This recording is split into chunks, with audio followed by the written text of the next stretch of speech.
Gun violence doesn't arrive as a sudden shock anymore. It arrives as a routine headline, a scrolling statistic, a number people argue about, and then scroll past. But behind those numbers are patterns that keep repeating, and communities that keep paying the price.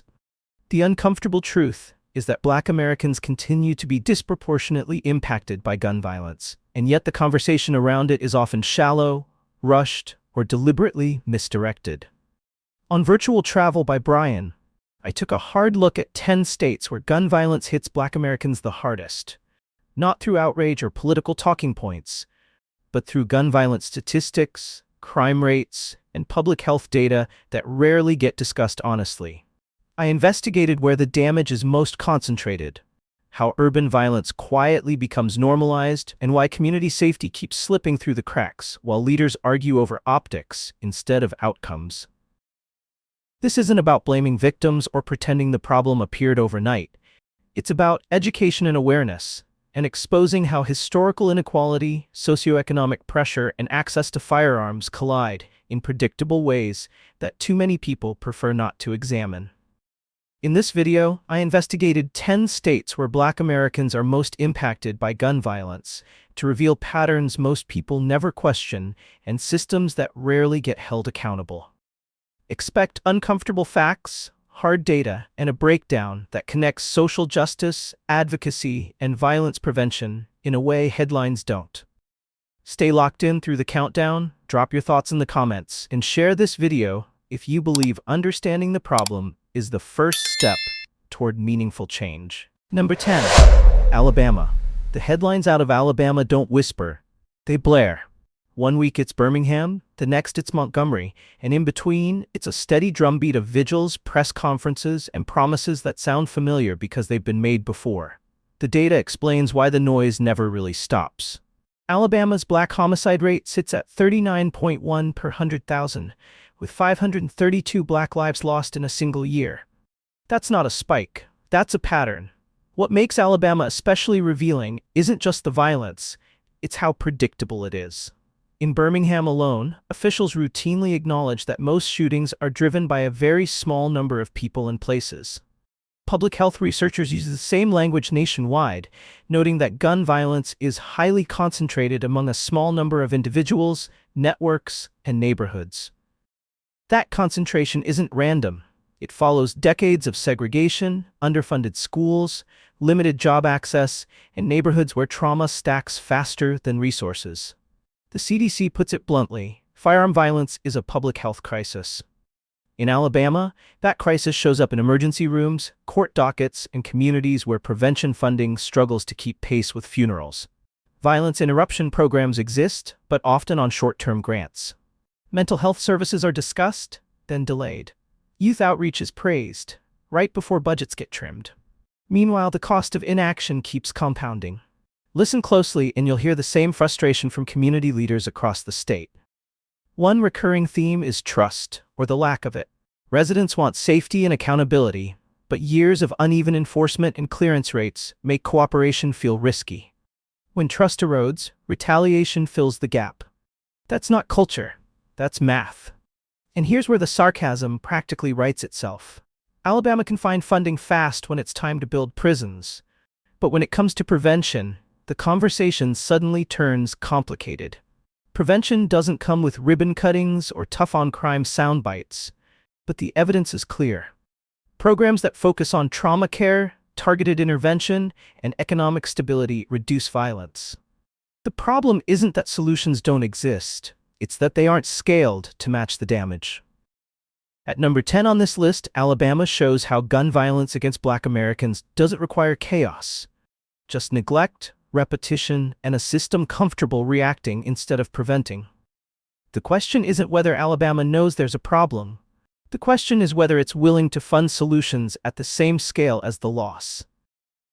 Number 9. Mississippi. Mississippi doesn't need flashy headlines to make this list. The numbers do the talking. A black homicide rate of 39.2 and 437 black lives lost in a single year tell a story that's been quietly repeating itself for decades. This isn't about sudden crime waves or moral panic. It's about what happens when poverty, underinvestment, and unresolved trauma overlap for so long that violence becomes less shocking and more expected. Mississippi consistently ranks near the bottom nationally in income, healthcare access, and education funding. Those aren't side notes, they're the foundation of this story. The CDC has been clear on this point, stating that violence is associated with risk factors at the individual, relationship, community, and societal levels. In Mississippi, all four levels tend to stack on top of one another. When opportunity shrinks and stress expands, conflict doesn't need much encouragement to escalate. What often gets lost in the conversation is how deeply localized this violence is. Most Black Mississippians are not living in daily danger, but certain neighborhoods carry a disproportionate share of the harm. Researchers and law enforcement alike acknowledge that violence clusters tightly. As one Department of Justice analysis put it, a small number of places and people account for a large share of serious violence. That reality matters, because it dismantles the lazy idea that this is about communities being inherently broken. Trauma plays a central role here. Exposure to violence at a young age increases the likelihood of future involvement, not because people want violence, but because unresolved trauma reshapes decision-making, trust, and survival instincts. Mississippi's limited access to mental health care turns that trauma into a long-term liability. Healing is talked about like a luxury, when in reality it's preventative infrastructure. And then there's the funding question. Mississippi spends heavily on reacting to violence, policing, incarceration, court systems, while prevention programs scrape by on temporary grants and pilot projects. Violence interruption, youth mentorship, and economic stabilization sound good in speeches, but they rarely receive the sustained investment needed to move the needle. The irony is hard to miss. The state pays endlessly for the consequences, but hesitates to fund the causes.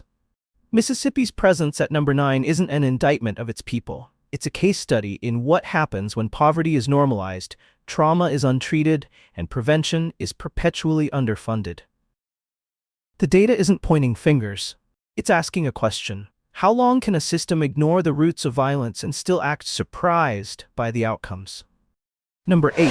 Indiana.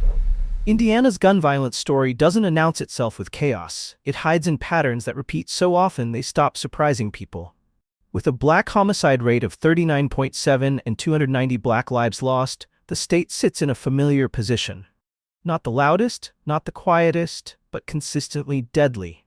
And much of that gravity pulls straight toward Indianapolis. Indianapolis has spent years wrestling with the same question. How does a city keep losing so many people while insisting it's making progress? Officials frequently acknowledge that the violence is highly concentrated.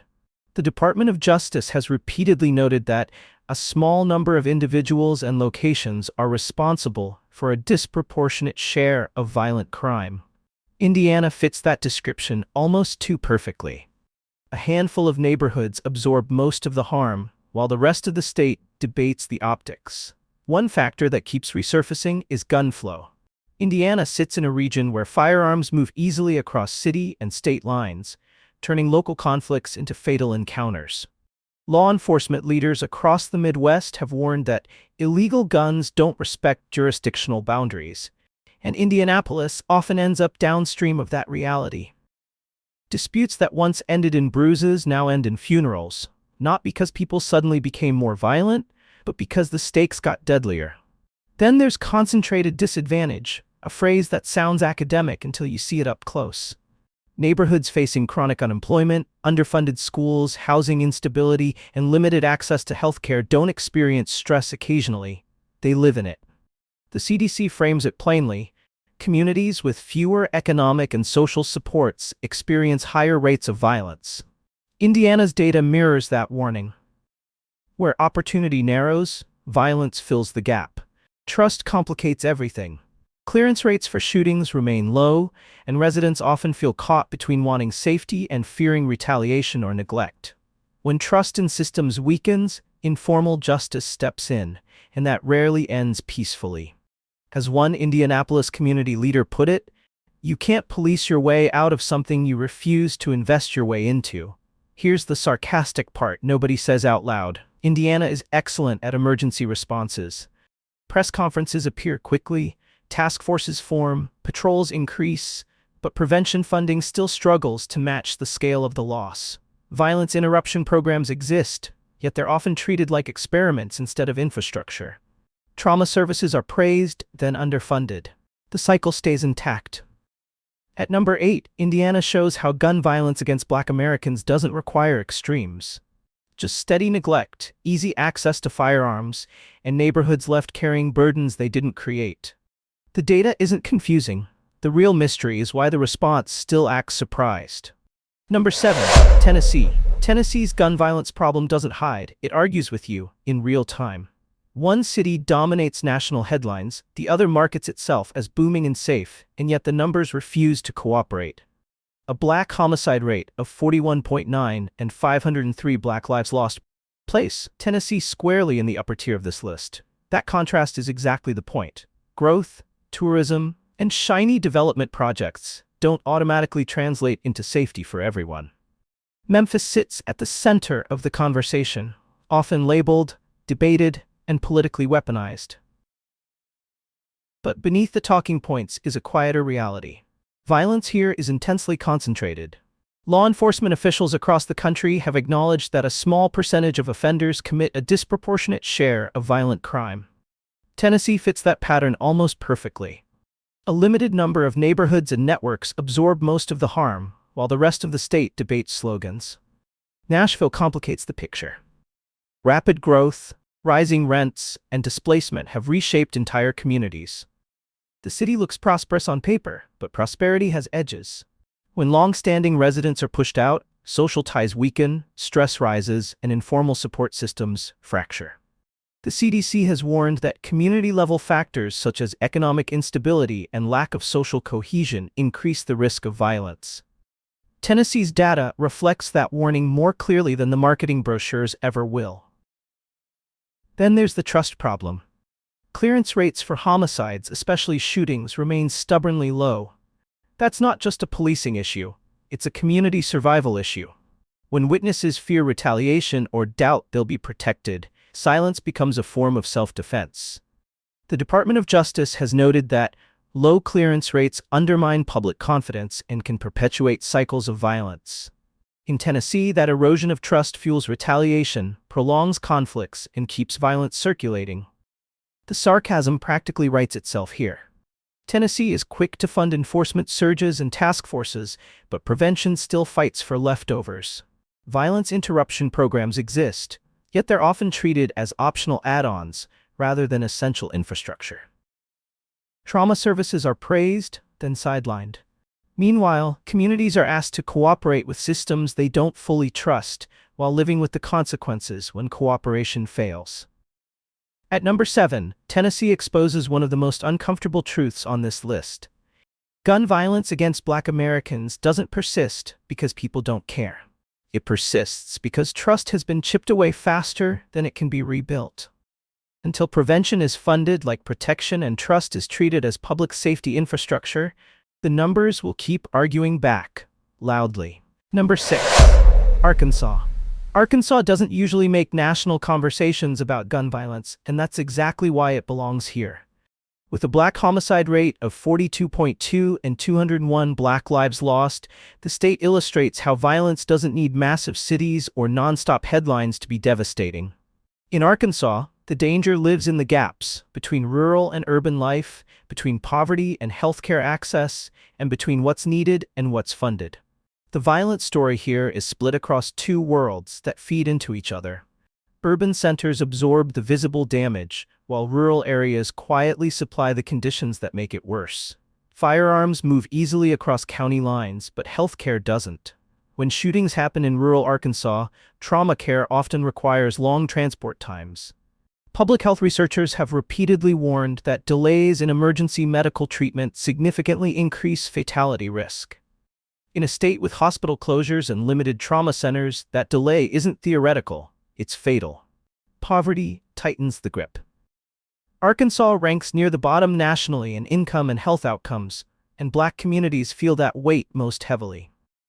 The CDC has stated plainly that people living in communities with high poverty and limited access to healthcare face greater risk of violence and injury. That risk compounds when untreated mental health needs collide with economic stress and easy firearm access. Violence doesn't start in a vacuum, it starts where pressure never lets up.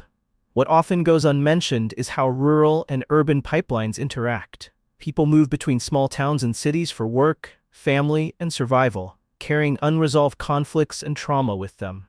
Disputes don't stay local. The Department of Justice has emphasized that social networks and mobility patterns play a significant role in the spread of violence.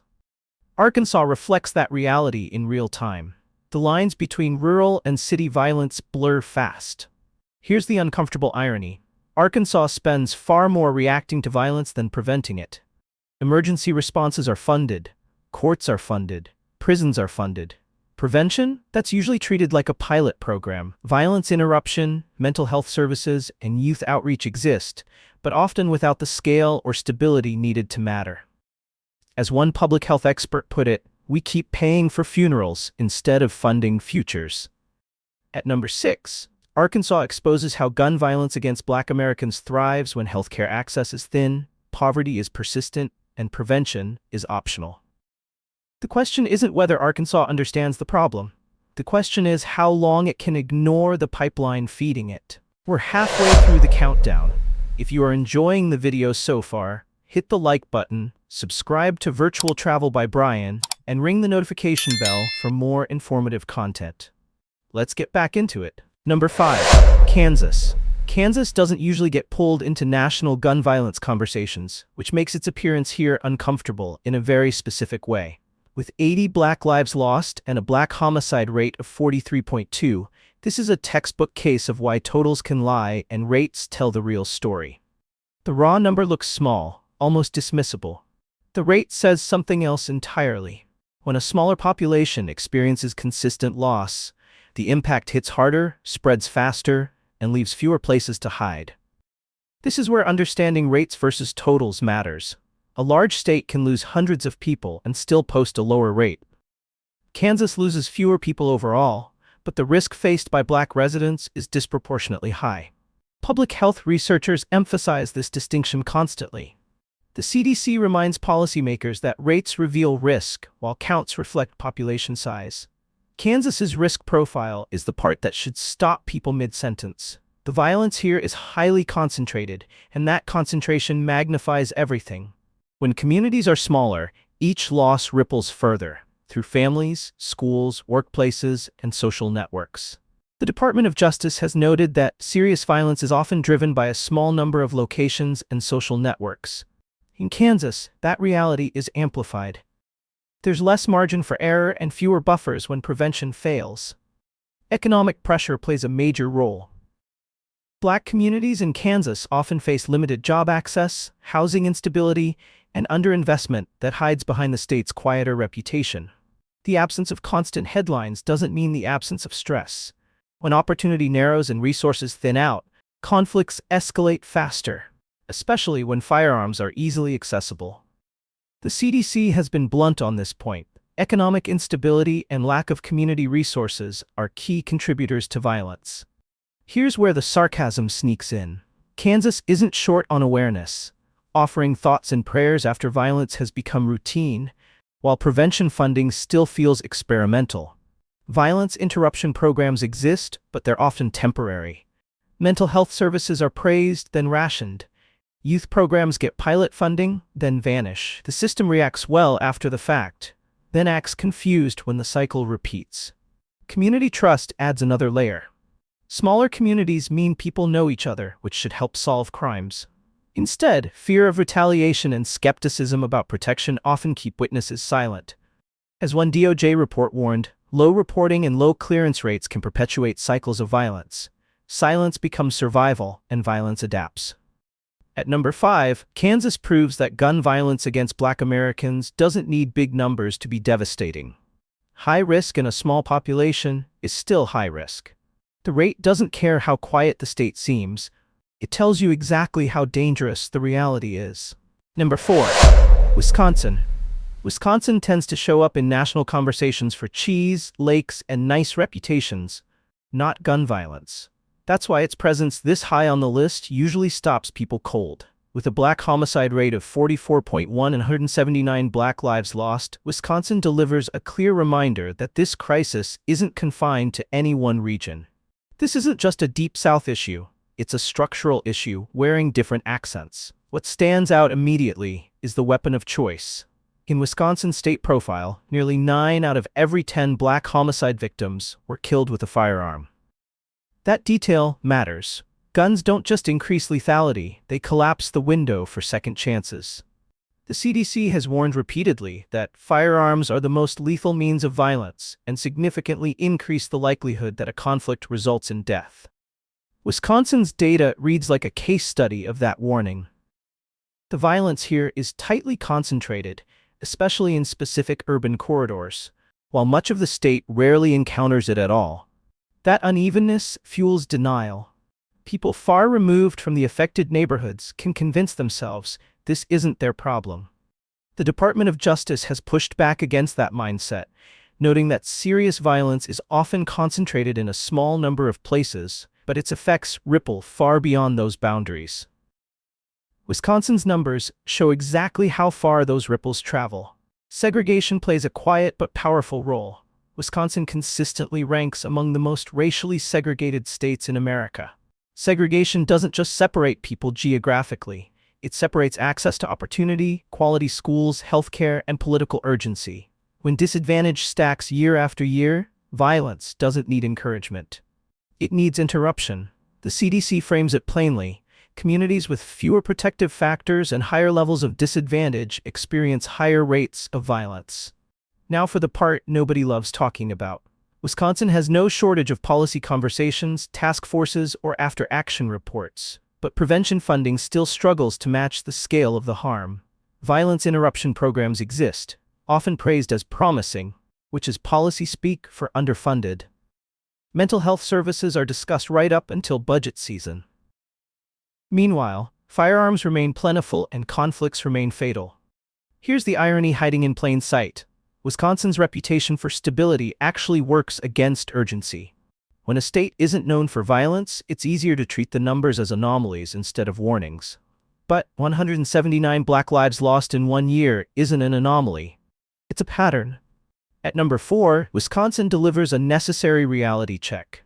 Gun violence against Black Americans doesn't follow stereotypes or state branding. It follows access, segregation, and neglect. The surprise isn't that Wisconsin is on this list. The surprise is how long people pretended it shouldn't be. Number 3, Louisiana. Louisiana's gun violence story doesn't creep up on you. It announces itself loudly, repeatedly, and then dares you to get used to it. With a black homicide rate of 46.2 and 690 black lives lost, this is one of the clearest examples of how poverty, easy gun access, and unresolved trauma can lock into a self-reinforcing cycle. New Orleans and Baton Rouge dominate the conversation, but the forces driving the numbers run much deeper than city limits. In Louisiana, violence isn't evenly spread, it's intensely concentrated. The Department of Justice has long noted that a small number of people and places account for a disproportionate share of serious violent crime. That pattern shows up clearly here. Certain neighborhoods experience loss so frequently that shock turns into routine. When funerals outnumber graduations, violence stops feeling abnormal and starts feeling inevitable. And that's when cycles harden. Poverty does heavy lifting in this story. Louisiana consistently ranks near the bottom in income, education outcomes, and healthcare access, and Black communities are disproportionately affected by those gaps. The CDC has stated plainly that economic instability and exposure to violence increase the risk of future violent behavior and victimization. In Louisiana, instability isn't occasional, it's structural. That constant pressure erodes decision-making, trust, and hope all at once. Gun access then turns stress into fatalities. Louisiana's firearm environment ensures that conflicts rarely stay small. Arguments escalate quickly because the tools for lethal outcomes are close at hand. Public health researchers are blunt on this point. Firearms increase both the severity and fatality of violent encounters. When guns are plentiful, there's no cooling off period. only consequences. Trauma is the through line holding everything together. Exposure to violence at a young age increases the likelihood of future involvement. Not because people want violence, but because trauma reshapes how risk is perceived. Louisiana's limited access to mental health services means that trauma often goes untreated, compounding across generations. As one public health expert summarized it, unaddressed trauma becomes a public safety issue. Here's where the sarcasm earns its paycheck. Louisiana spends heavily reacting to violence, emergency responses, prosecutions, incarceration, while prevention still fights for scraps. Violence interruption programs are praised as innovative, which usually means temporary. Community-based efforts exist, but rarely at the scale the numbers demand. Meanwhile, officials act surprised when the data refuses to improve. At number 3, Louisiana makes one thing clear. Gun violence against Black Americans doesn't thrive on chaos alone. It thrives on poverty left untouched, guns left everywhere, and trauma left untreated. Until those three are addressed together, the cycle won't break. It will just keep counting. Number 2, Illinois. Illinois doesn't just appear on this list, it overwhelms it. A Black homicide rate of 46.5 paired with 844 Black lives lost means this story operates at scale. This isn't a rounding error or a localized spike. It's sustained loss, year after year, across a state that's often reduced to one city in the national conversation. Chicago gets the headlines, the political speeches, and the cable news shouting matches. But focusing only on Chicago misses the bigger point. Violence in Illinois is highly concentrated, not just by city, but by neighborhood. The Department of Justice has been blunt about this nationwide pattern, noting that a small number of places account for a large share of violent crime. Illinois follows that script almost perfectly. Entire communities carry a burden that the rest of the state barely feels, until the numbers come out. What makes Illinois particularly striking is how both the rate and the raw count are high. Usually, it's one or the other. Here it's both. That means the risk to Black residents is elevated and the volume of loss is enormous. From a public health perspective, that's a flashing red light. The CDC emphasizes that high rates combined with high counts indicate widespread exposure and sustained risk. In plain terms, this isn't contained. The drivers are familiar, but no less damaging. Segregation in Illinois is deep and durable, separating opportunity just as efficiently as it separates zip codes. Disinvestment follows those lines closely. Underfunded schools, limited healthcare access, and economic stress that doesn't take weekends off. Add widespread firearm availability, and everyday conflicts become deadly. Public health researchers consistently warn that the presence of a firearm dramatically increases the likelihood that violence results in death. Illinois' numbers back that up. Trust, or the lack of it, adds fuel.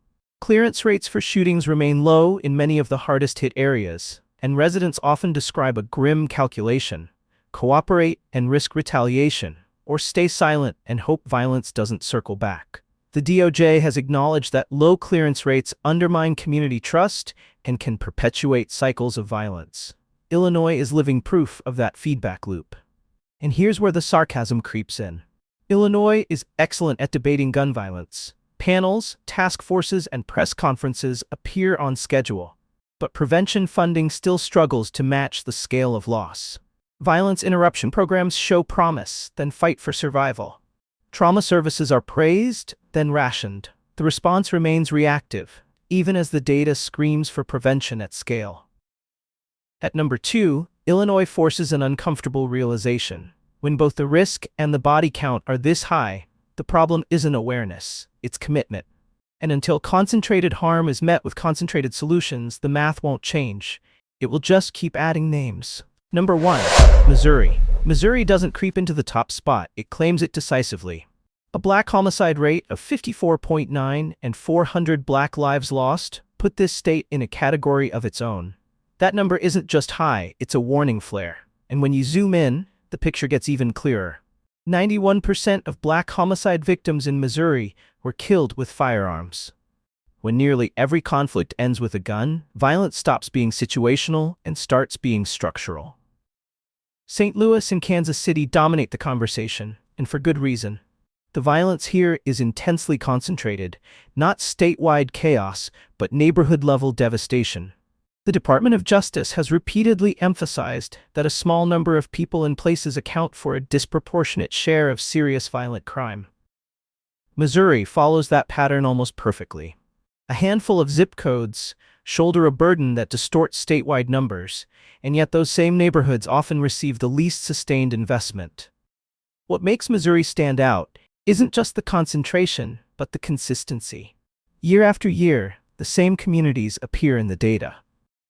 That tells us something important. This isn't about sudden breakdowns or temporary spikes. It's about long-term exposure to poverty, segregation, trauma, and easy gun access operating together without interruption. The CDC frames it bluntly. Firearm violence is driven by risk factors at multiple levels, including community and societal conditions. Missouri checks every box. Gun availability turns pressure into fatalities. When firearms are everywhere, disputes don't cool off. They escalate. Public health researchers are clear on this point. The presence of a firearm dramatically increases the likelihood that violence will result in death. Missouri's 91% firearm figure isn't an accident. It's the outcome of policy, access, and neglect intersecting. Then there's trust, or what's left of it. Clearance rates for shootings in the hardest-hit areas remain low, and residents know it. Cooperation feels risky when protection feels uncertain. As one DOJ assessment warned, low clearance rates undermine legitimacy and perpetuate cycles of retaliation. Missouri lives inside that feedback loop, where silence becomes survival and violence adapts accordingly. Here's the part that almost sounds sarcastic without trying. Missouri isn't short on awareness. Everyone knows where the violence is. Everyone knows who's affected. What's missing is scale. Prevention programs exist, but often as pilots. Trauma care is discussed, but rarely expanded to match the damage. Enforcement gets funded first, prevention waits its turn indefinitely. At number 1, Missouri isn't just topping a list. It's exposing a truth this entire countdown has been circling. Gun violence against Black Americans isn't random, and it isn't mysterious. It follows patterns we recognize and solutions we underfund. If this breakdown made you uncomfortable, good. That's where real conversations start. Drop your thoughts in the comments, share this video, and keep watching Virtual Travel by Brian for more investigative, data-driven discussions that challenge the narratives and dig into the realities others avoid.